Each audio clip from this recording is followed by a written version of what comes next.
পিতার কাঁধে সন্তানের লাশের চেয়ে আর ভারী কিছু হইতে পারে না। এই যে আমরা যে পরিসংখ্যানগুলো দিচ্ছি মাননীয় স্পিকার, এই শিশুগুলো কোনো না কোনো পিতার কাঁধে কবরে গেছে।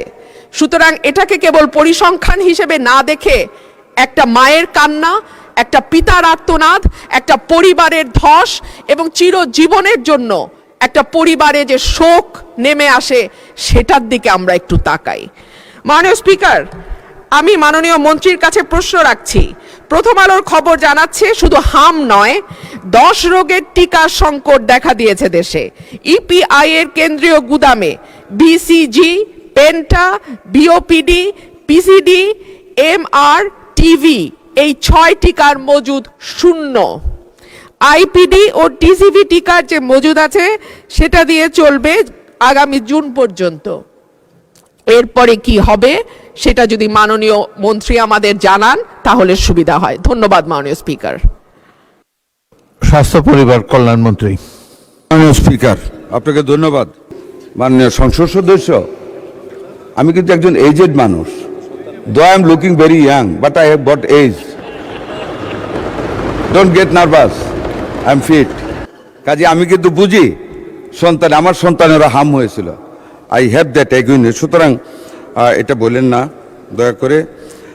আরেকটা জিনিস আপনাকে বলি, পরিসংখ্যান বিষয়ে একটু দয়া করে ক্রস চেক করবেন। শুধু একটা পত্রিকা উঠলে এটা আপনি আনছেন, আপনার কোনো দোষ না। I am not blaming you মাননীয় সংসদ সদস্য, বাট একটু ক্রস চেক করেন।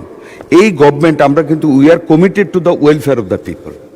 We are committed to do something under the leadership of able leadership of mister Tarique Rahman, the honourable prime minister. কাজে একটু ক্রস চেক করিয়েন যে এই জিনিসটা আপনি দিয়েছেন মৃত্যুর ঘটনায়। আপনার মুখেই কিন্তু একটু কন্ট্রাডিক্টরি বলেছেন। একখানে 98টা মৃত্যুর কথা বলেছেন, আবার নিশ্চিত মৃত্যুর কথা বলেছেন। নিশ্চিত ওয়ার্ডটা এবার ইউজ করা হয়েছে regarding the death only due to the measles attack, যেটা ওয়ার্ল্ড হেলথ অর্গানাইজেশন তারা যেটা নিশ্চিত করেছে।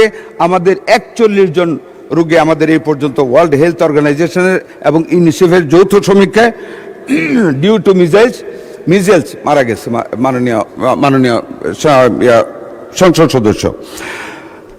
আর আপনি যেটা বলেছেন যে সংসদে বলা, আমি কিন্তু আপনাকে সংসদে বলতে নিষেধ করিনি মাননীয় সংসদ সদস্য। মাননীয় স্পিকার, আমি ওনাকে বলেছি যে হাম হইলেই ভবিষ্যতে আমাদের সব শিশু ধ্বংস হয়ে যাবে। করোনার পরেও বলা হয়েছিল যারা করোনার ভ্যাকসিন নিচ্ছে সকল মানুষ, কেউ পঙ্গু হয়ে যাবে, কেউ কিডনি ফেল হয়ে যাবে।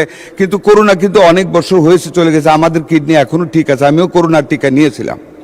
কাজে আমি কথাটা বলেছি, আমাদের মুখ থেকে হ্যাঁ আশঙ্কা থাকবে, কিন্তু মানুষকে আশঙ্কায় ভুগতে আমরা দিব না। এটি মাননীয় সংসদ সদস্যদের দায়িত্ব। আমরা আইন করব জনগণের স্বার্থে। এইখানে আমি আপনাকে এই জন্য কথাটা বলেছি, হাম হলে তাইলে কিন্তু মায়েরা অনেক কান্না শুরু করবে যে আমার সন্তানের বোধ ভবিষ্যৎ চলে গেল। Only for that end in view মাননীয় সংসদ সদস্য আমি বলেছি প্যানিক না সৃষ্টি করার জন্য। আমরা কিন্তু ফাইট করতেছি মাননীয় স্পিকার এটার বিরুদ্ধে। আশা করি মাননীয় সংসদ সদস্য ভবিষ্যতে আমাদেরকে ওনার ধারণা দিয়ে, জ্ঞান দিয়ে যাতে সেন্সিটিভ না হই আমাদেরকে সাহায্য করবেন। আপনাকে অনেক ধন্যবাদ মাননীয় স্পিকার।